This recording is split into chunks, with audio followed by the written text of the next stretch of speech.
नमस्कार दोस्तों, स्वागत है आप सभी का आज के मोस्ट इम्पोर्टेंट टॉपिक में।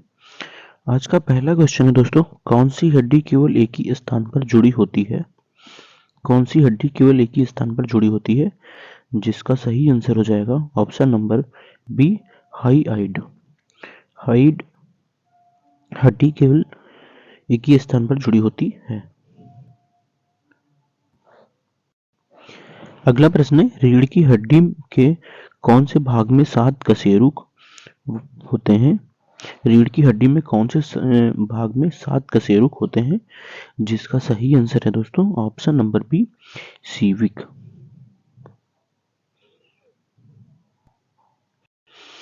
नेक्स्ट क्वेश्चन है, हड्डियों का जुड़ाव जहां नहीं होता उसे क्या कहते हैं? हड्डियों का जुड़ाव जहां नहीं होता है उसे क्या कहते हैं? इसका सही आंसर हो जाएगा ऑप्शन नंबर डी, सिंथोसिस। सिंथोसिस। हड्डियों का जुड़ाव जहां नहीं होता है उसे सिंथोसिस कहते हैं। नेक्स्ट क्वेश्चन है दोस्तों, कार्पल हड्डियां कहाँ पाई जाती हैं? कार्पल हड्डियां किस स्थान पर पाई जाती हैं? जिसका सही आंसर हो जाएगा ऑप्शन नंबर बी, हाथ में। कार्पल हड्डियां हाथ में पाई जाती हैं। अगला प्रश्न है, हड्डी को जोड़ने वाला ऊतक कौन सा होता है? हड्डी को एक साथ जोड़ने वाला ऊतक कौन सा होता है? जिसका सही आंसर है ऑप्शन नंबर ए, लिगामेंट। हड्डियों को जोड़ने वाला ऊतक लिगामेंट होता है। अगला प्रश्न है, कौन सी हड्डी रीढ़ की हड्डी की सुरक्षा करती है? कौन सी हड्डी रीढ़ की हड्डी की सुरक्षा करती है? आपका सही आंसर हो जाएगा friend option number B, vertebra.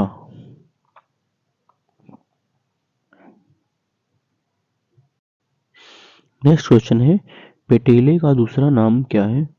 Patella का दूसरा नाम क्या है? जिसका सही आंसर है फ्रेंड ऑप्शन नंबर बी, घुटने की टोपी। पेटेले का दूसरा नाम घुटने की टोपी या नी कैप कहा जाता है। अगला प्रश्न है, पसलियों का कौन सा भाग फ्लोटिंग रिब्स कहलाता है? पसलियों का कौन सा भाग फ्लोटिंग रिब्स कहलाता है? जिसका सही आंसर है ऑप्शन नंबर सी, अंतिम दो पसलियां। अंतिम दो पसलियां फ्लोटिंग रिब्स के नाम से भी जानी जाती हैं। नेक्स्ट क्वेश्चन है फ्रेंड, बच्चों की हड्डियों में वयस्कों की तुलना में लचीलापन क्यों होता है? बच्चों की हड्डियों में वयस्कों की तुलना में लचीलापन क्यों होता है? जिसका सही आंसर है ऑप्शन नंबर बी, ज्यादा कार्टेज। ज्यादा कार्टिलेज होने के कारण बच्चों की हड्डियों में वयस्कों से ज्यादा लचीलापन होता है। अगला प्रश्न है, हड्डियों की ताकत बढ़ाने के लिए कौन सा विटामिन आवश्यक है? हड्डियों की ताकत बढ़ाने के लिए कौन सा विटामिन आवश्यक होता है?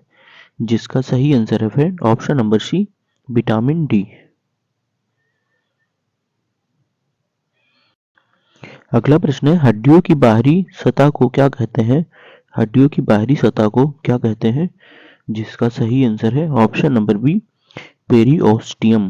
पेरिओस्टियम हड्डियों की बाहरी सतह को कहा जाता है। नेक्स्ट क्वेश्चन है, खोपड़ी का कौन सा हिस्सा हिलता है? खोपड़ी का कौन सा हिस्सा हिलता है? जिसका सही आंसर है ऑप्शन नंबर ए, जबड़ा।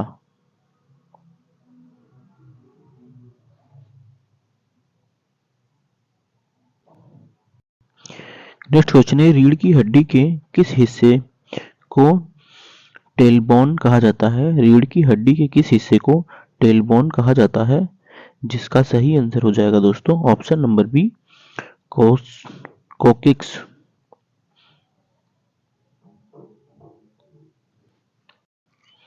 अगला प्रश्न है, कंकाल तंत्र का मुख्य कार्य क्या है? कंकाल तंत्र का मुख्य कार्य क्या होता है? जिसका करेक्ट आंसर होगा फ्रेंड ऑप्शन नंबर डी, ऊपर के सभी शरीर को सहारा और आकार देना, मांसपेशियों को जोड़ना, खून के उत्पादन में मदद करना। इन सभी का कंकाल तंत्र का मुख्य कार्य होता है।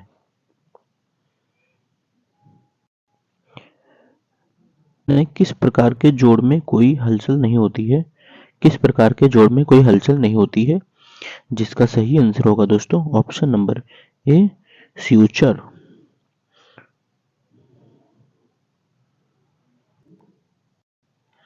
अगला प्रश्न है, हाथ में उंगलियों की हड्डियों को क्या कहते हैं? हाथ में उंगलियों की हड्डियों को क्या कहते हैं? जिसका सही आंसर होगा दोस्तों ऑप्शन नंबर ए फालेंजेस।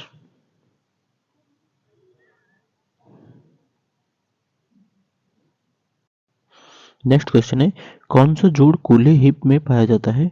कौन सा जोड़ कूल्हे हिप्स में पाया जाता है? जिसका सही आंसर है फ्रेंड ऑप्शन नंबर सी बाल एंड सॉकेट जोड़। बाल एंड सॉकेट जोड़ हिप में पाया जाता है। अगला प्रश्न है दोस्तों, रीढ़ की हड्डी का मुख्य कार्य क्या है? रीढ़ की हड्डी का मुख्य कार्य क्या होता है?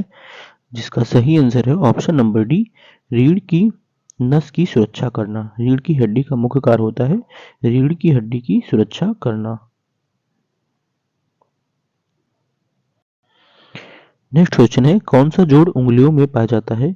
कौन सा जोड़ उंगलियों में पाया जाता है? जिसका सही आंसर है ऑप्शन नंबर सी बाल एंड सॉकेट जोड़।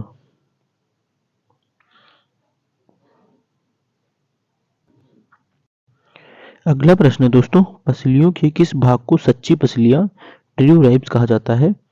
जिसका सही आंसर होगा दोस्तों ऑप्शन नंबर ए पहले 7 जोड़े। पहले 7 जोड़े को ट्रू राइब्स कहा जाता है। नेक्स्ट क्वेश्चन है, कौन सी हड्डी रक्त कोशिकाओं का निर्माण करती है? कौन सी हड्डी रक्त कोशिकाओं का निर्माण करती है? जिसका करेक्ट आंसर हो जाएगा दोस्तों option number B red bone marrow. Red bone marrow रक्त कोशिकाओं का निर्माण करती है। नेक्स्ट क्वेश्चन है, लंबर रीजन में कितनी कशेरुआएं होती हैं? लंबर रीजन में कितनी कशेरुआएं होती हैं? जिसका सही आंसर है दोस्तों ऑप्शन नंबर ए 5।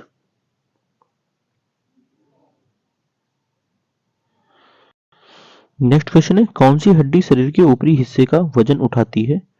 कौन सी हड्डी शरीर के ऊपरी हिस्से का वजन उठाती है? जिसका सही आंसर होगा दोस्तों ऑप्शन नंबर डी पेल्विस।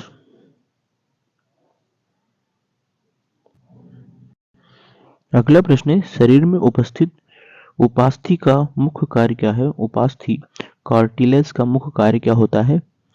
सही आंसर है ऑप्शन नंबर डी हड्डियों को लचीलापन देना, हड्डियों को जोड़ना, अंगों की सुरक्षा करना। ये सभी उपास्थि का मुख्य कार्य होती हैं। अगला प्रश्न है, ऑस्टियोरॉब्स कोशिकाएं क्या होती हैं? ऑस्टियोरॉब्लास्ट कोशिकाएं क्या करती हैं? जिसका सही आंसर है ऑप्शन नंबर ए हड्डियों का निर्माण करना।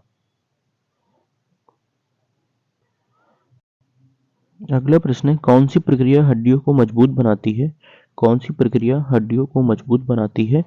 जिसका सही आंसर है दोस्तों ऑप्शन नंबर ए कैल्सिफिकेशन। कैल्सिफिकेशन हड्डियों को मजबूत बनाती है।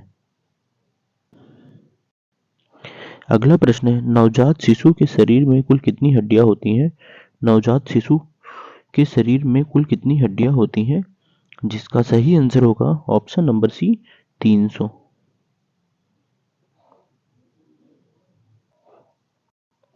आज का आखिरी क्वेश्चन होगा दोस्तों, हड्डियों का घनत्व किससे मापा जाता है?